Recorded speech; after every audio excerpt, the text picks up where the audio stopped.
Every great leader has a story that is uniquely their own. And today, I have an absolute privilege to share the incredible journey of Mr. Anuj Puri, co-founder and chairman, Anarock India. Anuj, welcome to the show. Pleasure to have you here. Yeah, thank you very much. Please, have a seat. Thank you. Anuj, I have known you over the last 5 to 6 years, and you were introduced to me as Amitabh Bachchan of the real estate industry. And now I can vouch for that statement. Now, today, what I really want to do is, I really want to dig a bit deeper and look at the person behind this success. So can we rewind? Can we go back to the beginning? I think you went to Shri College of Commerce in Delhi.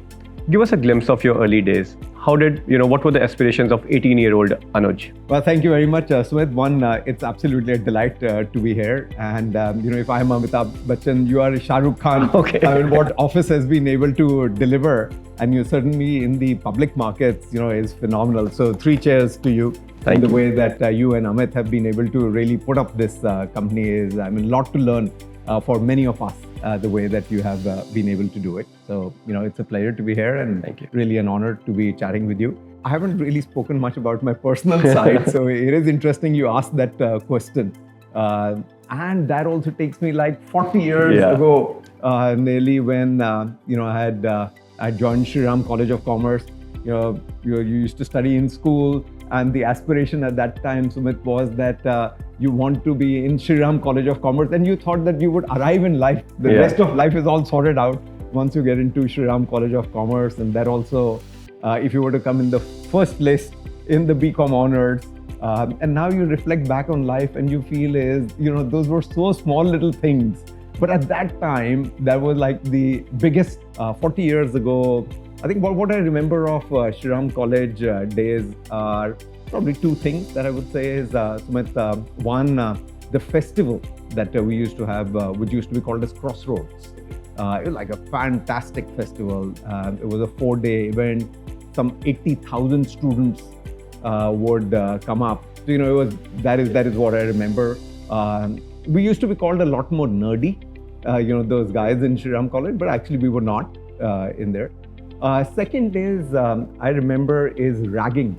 Okay. At that time, ragging wasn't as strict, because, it was a sort of an in thing. It was sort of more innocent ragging. I remember being asked to sort of take off my trousers and the trunks, and then being worn my trousers and above that, the trunks. And we had to go as freshers around the college and say, Phantom is here, Phantom is here. Oh, wow. Those are my recollections of my days in Shri College. Although it was brief because, whilst I was doing my graduation, then I went into doing CA. Right. And then sort of moved into CA, which was full-time, apprenticeship that I had to do. So I then moved out of college. Wow. So academics had always been your forte, is what I, understand. And you did, CA, which is one of the most intense course in India. How come from, being a CA to, coming into real estate? Actually, quite an interesting journey. So, from graduation, getting into CA, I completed my CA, and then I discovered this is not really my calling.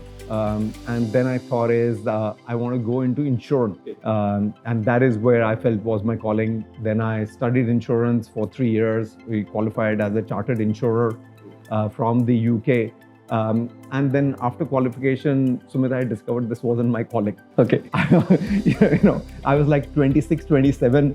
My parents were like quite aghast that, we've got a son, 26, 27. He's still not sure what in life is he going to do it. And certainly I was not in real estate by that time. I was a chartered accountant and then decided that wasn't the calling, and then insurance. And then after that, that wasn't the calling. And then I went into real estate. Which my parents were even more disappointed that if I had to get into real estate, then why did I do CA and why did I do insurance? But so is the calling.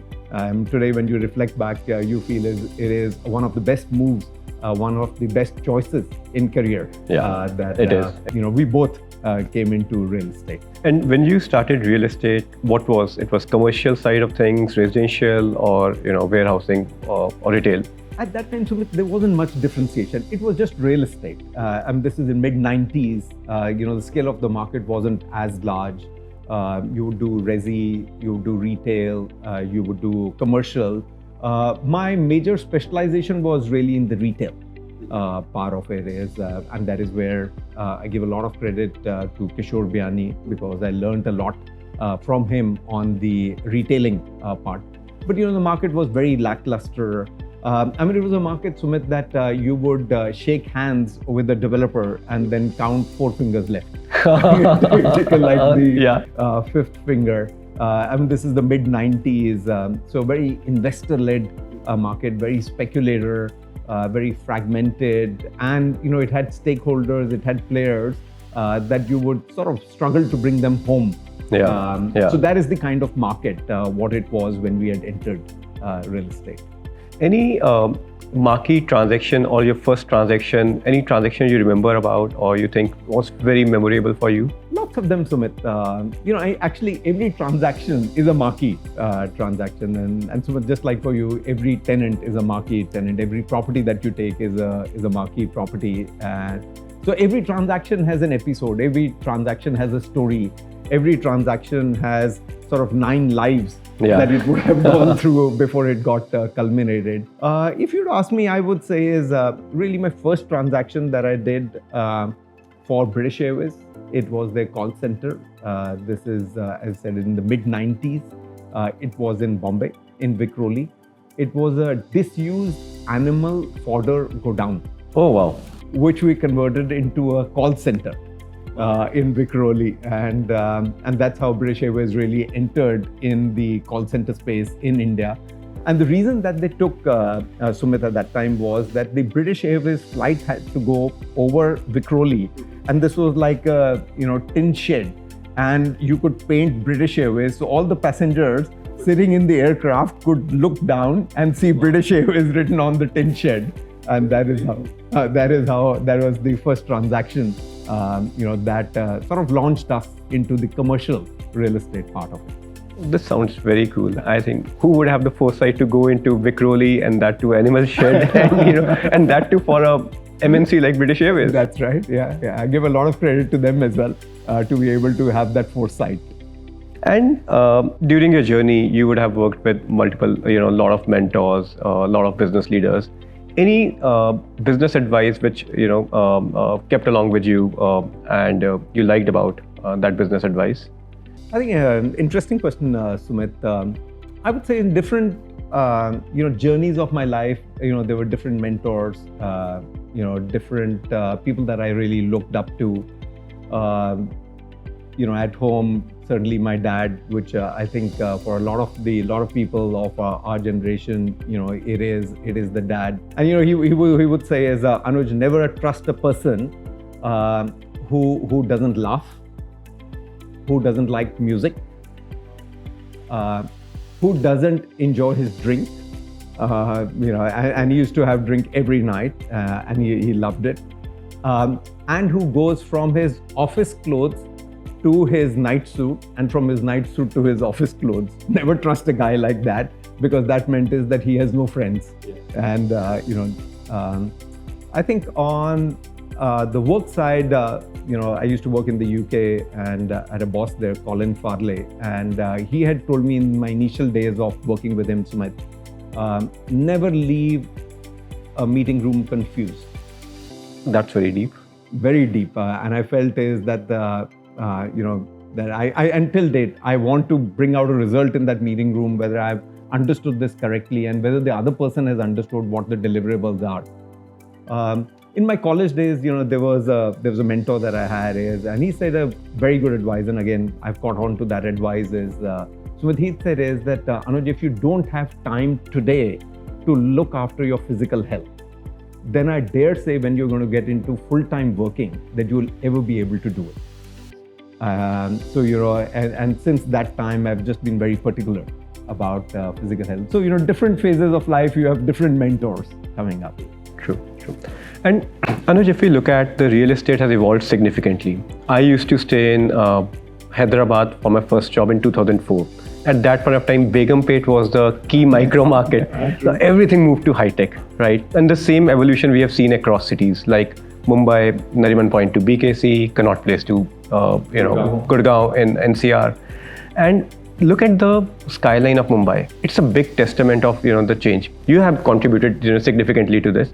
So I want to understand, how do you look at commercial real estate in early 2000, the first decade of 2000, and second, and now? How you seen the various kind of interesting challenges, evolution around over the last 3 decades? I think commercial, Sumit, has matured much better than the residential, and commercial matured much earlier as well. And I think the point that you say 2000 is perhaps the right point. This is when the .com bust had happened. This is when people had started to discover India, and they were coming into India largely for cost arbitrage. And that is where you were seeing multinationals starting to come in, Europeans, Americans, and they sort of came in really up to the global financial crisis, 2008. And thereafter, we had a bit of a lull. So the market had started to mature till on the commercial side till 2008. But really the burst that has come in is, I would say, is post 2009, leading up to sort of before COVID, or maybe 2017, 2018. That is where we've got not only on the occupier side of the commercial, but also on the developer. You had more maturity, you had consolidation, you had private equity starting to play on the commercial. You had better quality assets that were being built on the commercial side. And that's the evolution that I saw really from 2009 to 17, which to me was like one of the best eras in terms of the consolidation, maturity, and the typology of the asset that got built in. I think what has been pleasantly a surprise is, I would say, post 2018, when the multinationals discovered that it's not only cost arbitrage that we are coming into India, it's the talent. It's the quality of the talent. That quality of talent, very difficult to find in more mature countries.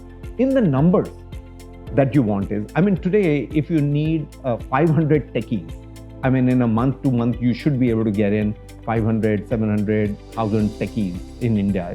In the US, you'll struggle even for the price that you want to give it. And that's what to me is exciting with the GCCs that are coming in, particularly post the COVID. They're coming in for the talent. That really means, Sumit, that the commercial real estate demand is here to stay. Cost arbitrage could have been somebody else comes and disrupts. For example, in the early 2000s, it used to be the call centers, and then call centers disappeared. Then, it moved into the BPO. Then it has moved into the KPO. Then it has moved into software development. Now it is more R&D. That to my mind is where you're going to find that more and more corporates, international corporates wanting to come into India for the talent, and the best designs, the best thought leadership is really going to come in from here, which is going to be very difficult for any other nation to be able to disrupt.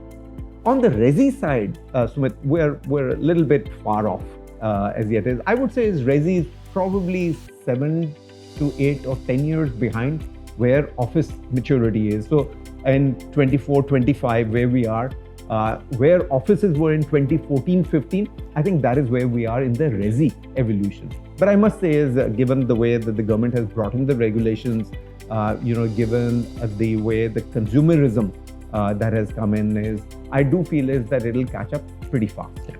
I was personally expecting that post-RERA, there would be more private equity interest in resi sector, but it has still not panned out so far. It is true. It is a tough one, Sumit, even globally. So not only in India, even globally, private equity struggles to invest in resi for sale. Yeah, they are massive, even bigger than offices on the resi for lease. Right. And they call it as multifamily homes. But resi for sale is a tough one. Even in mature markets, you won't find many private equity players wanting to play in this. They like to build, or they like to buy and hold, not buy and sell. And we don't have resi for lease concept in India right now. Unfortunately, we haven't yet. Although I must say is that in the budget of February 2024, or whenever the budget had happened, is at that time, the Honorable Finance Minister has brought in a thought of rental housing for factory workers. Oh, yeah. It hasn't scaled up to that extent, but I do feel is that the seed has been sown, and at some stage, this concept is going to come in. The Honorable Prime Minister is saying is that housing for all. Housing for all doesn't necessarily mean that housing for all for buying. It also means it is for rental. So as the yields start to stack up, as they move up to sort of 5, 6, 7%, you will start to see is private equity playing in the resi. Currently, the yields are between 2.5% to 3%. So it doesn't make any sense for the private equity to play. I think one of the sector where resi for lease is silently working is student housing. Actually, you're right. Probably this could be the sector which could bring resi for lease a bit more into forefront. Absolutely correct. You're buying on that is student housing in a much larger scale, and perhaps co-living in a smaller scale. Both of them are attempting to get into resi for lease, but the full scale of it, hopefully which we call it as multifamily homes, we will see if there is some tweaking of the regulation. And how do you see the evolution of retail? Malls we've seen, coming up. Then they are, the whole evolution is coming up well. High street retail. How have you seen the evolution of high street retail? So Sumit, I was a little scared when the e-commerce came in. Right. I thought that e-commerce was going to big time disrupt physical retail, and fortunately it hasn't, because where the retailers have gone in is a hybrid. Where they have gone is doing both physical and online. The physical retailers have gone in addition to physical retail online, and the online retailers are now coming into physical space. This new concept that has come up called as Broadway, which is an ambience mall in Gurgaon, that is bringing in all the D2C brands, direct to customer brands, into physical space.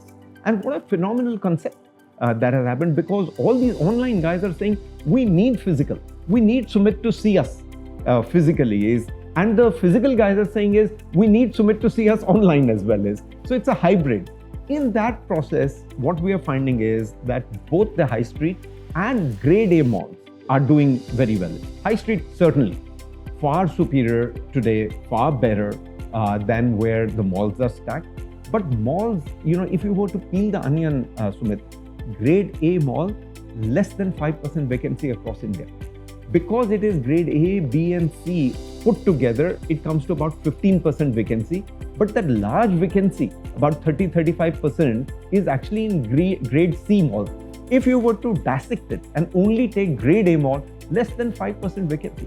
So grade A malls and high street really doing exceptionally well today. Any RE trend, if you reflect over the last couple of years or last couple of decades, you look at that I have missed it out, I never saw it coming. Any trend you? Certainly, Sumit. On the office side, I didn't think this decentralization would come in. I always thought before COVID, Sumit, all the corporates were giving mandates, which were like, we want to consolidate, we want to come together, we want to do a sort of million square feet, one campus in their race. Post-COVID, it has all gone decentralized. And, saying is that we want to be close to the place of, the guy who lives in, their employee who lives in. So a very decentralized approach. Right. I had not expected I had not expected Coworking to do so beautiful. Had I known, I would have, invested in office at that time itself, although you wouldn't have taken money, you're very well capitalized. But I had not expected the Coworking to do so well. I had not expected tier 2 cities to pick up, the way that they have picked up today on the office side.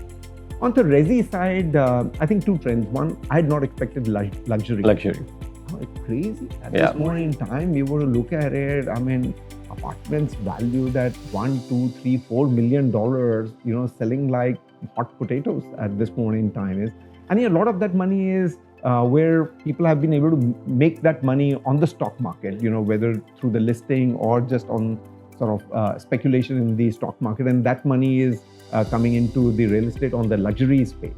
And the second is millennials buying. I always thought Sumit, that they will continue to rent. I didn't realize that some mind shift would have happened post-COVID. And whether it is the peer pressure, whether it's pressure of the parents, whether it's pressure of their sort of boyfriend or girlfriend, or wives or husbands, they're now wanting to buy. So in their late 20s, early 30s, they are not wanting to rent today. They're saying is, let me first go out and buy a house. Got it. And coming to the office side, you personally like working from home or working from office? What? I think I'm sort of traditional in that way. Sumit is so I would say is a little bit hybrid. I would pre-COVID come sort of 6 days to work. In there is I don't now. I'll come 5 days physically to the office, and Saturday is usually online. I do still feel is that physically coming in is more productive, at least for me. It can be a very controversial answer, so I just want to make sure that I caveat it. That at least for me, I find it. I find collaboration, ideas, gossip, meeting near the cafeteria, meeting up with your clients in person, a lot more tangible, a lot more productive, a lot more easier, smoother than trying to build that relationship, virtually. I'm also more of a work from office person, by the way. So, Anuj, just to understand a bit more deeper into Anarock, one thing on the face of it, it looks like a very straightforward advisory services firm. But when I go deeper into understanding, I think tech was the original starting point. I see you doing a lot of different things with Anacity initiative, with the strategic partnership with Upflex, the acquisition of MyHQ. So what's the whole thought behind around on the future of Anarock and the overall the tech play within Anarock? So Sumit, real estate is one of perhaps the large sectors of the economy which hasn't been really touched meaningfully through tech. And I do feel is that the sector is right to be interplayed with tech. Would we ever become tech first? Unlikely. Would we be able to sell, say, homes through pure technology? Unlikely. But can we bring in more efficiency? Can we bring in more productivity? Can we make our agents, who sell 1.8 homes a month, can we make it to 2? Can we make it to 2.2? That is where I'm investing in technology within Anarock to bring in more productivity, to bring in more customer delight, to be able to bring in more governance, to be able to bring in more efficiency. That is where it is. So sometimes people misunderstand that it is a tech first, and I'm not wanting ever. I'm saying is this is tech enabled, but that tech enablement is bringing in more efficiency and hence improving the margins. And I do feel is that with AI now coming in, and we're with some, 150, 160 guys now working on AI, full-time employees of Anarock, on seeing is that how can we judge the first ring of the customer when it comes in to say whether he's a likely buyer or not a buyer of that is. And that to me is where you're going to start to see is AI interplaying and bringing in even more efficiency.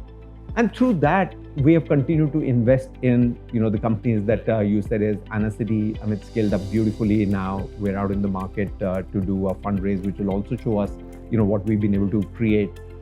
We did with MyHQ, which was the aggregator of the Coworking, spaces. And these all are starting to make meaningful difference within sort of our balance sheet and also within the overall community of the various products that they are involved in. Got it. Do you expect AI agents to start selling homes in the next 5-10 years? So, what they will do is, Sumit, they will discover the prospective buyer. They'll be very good in discovering, that is. But actual closing will still be a physical person. When Sumit has to buy his house, he will browse over through the online. He'll do a VR, virtual reality. He will shortlist 4 or 5 through the online mechanism. So that is where, that discovery will happen, is shortlisting will happen. But the physical, Sumit, unlikely that Sumit will say is, okay, I'm just going to buy online is, it is once or twice in a lifetime.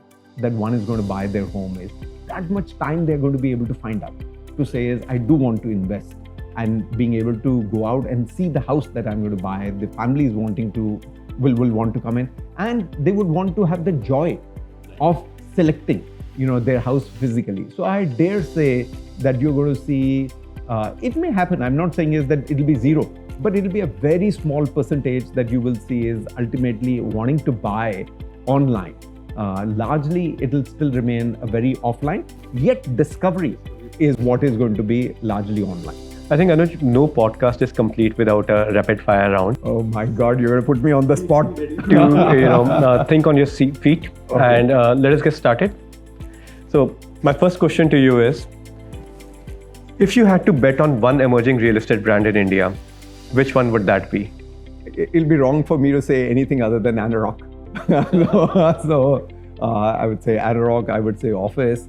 I was really hoping you answer that. So this was a plug in the podcast. And what would you think of the most underrated and the overrated residential micro market in India? I would say is Worli for both underrated and overrated. Oh, wow.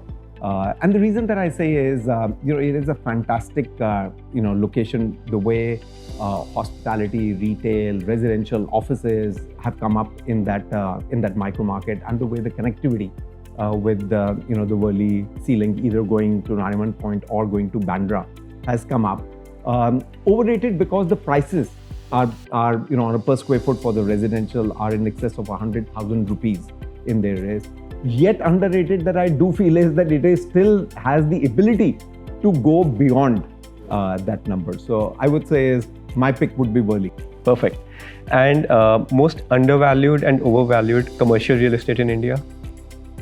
I would say is SBD ORR, Bangalore. Outer Ring Road, Bangalore. That would be the most underrated, undervalued and overvalued, both I would say. I mean, every corporate wants to go in there, Sumit.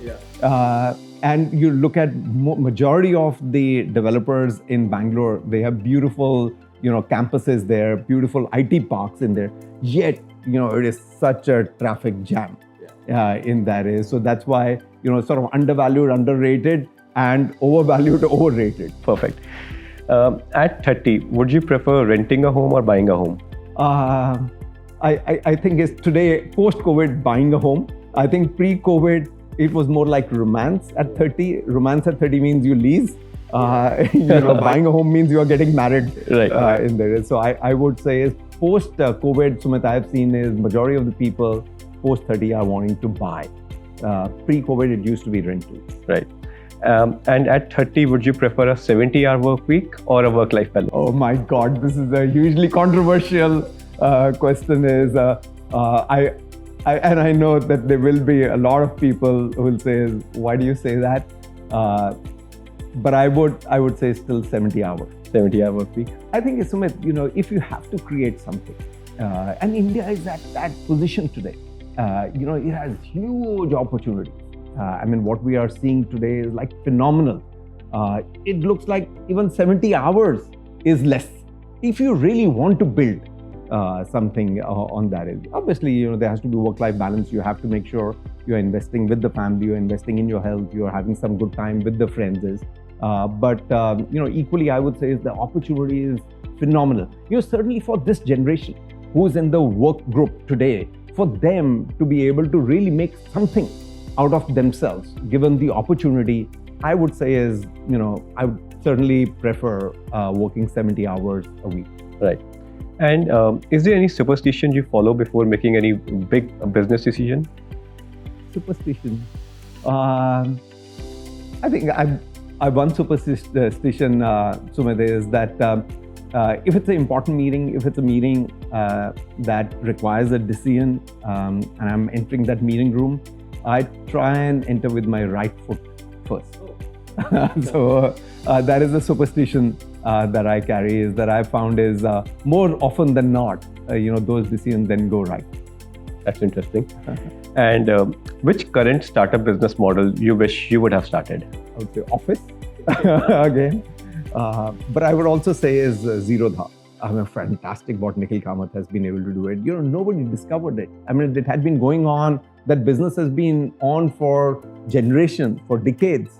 Yet nobody had thought such a simple business model to be able to bring that in, and the amount of profit margins that business model really drives, and the ability to scale it up is very high. So I would certainly say zero the top. Thank you, Anuj, for being very candid and forthcoming with your views. It's always a pleasure talking to you, and your journey has inspired a lot of us, and I'm sure our audience will feel the same. Thank you very much, Sumit, and good luck to you, and good luck to Office. The way you have been able to scale this business up, and the way that you are charting the path, being very unique in this and being the first one is always difficult. So all the very best to you as well. Thank you. That's a wrap of today's episode of the Corner Office. Stay tuned in for more episodes featuring who's who of corporate India. I'm your host, Sumit Lakhani. Thank you for watching.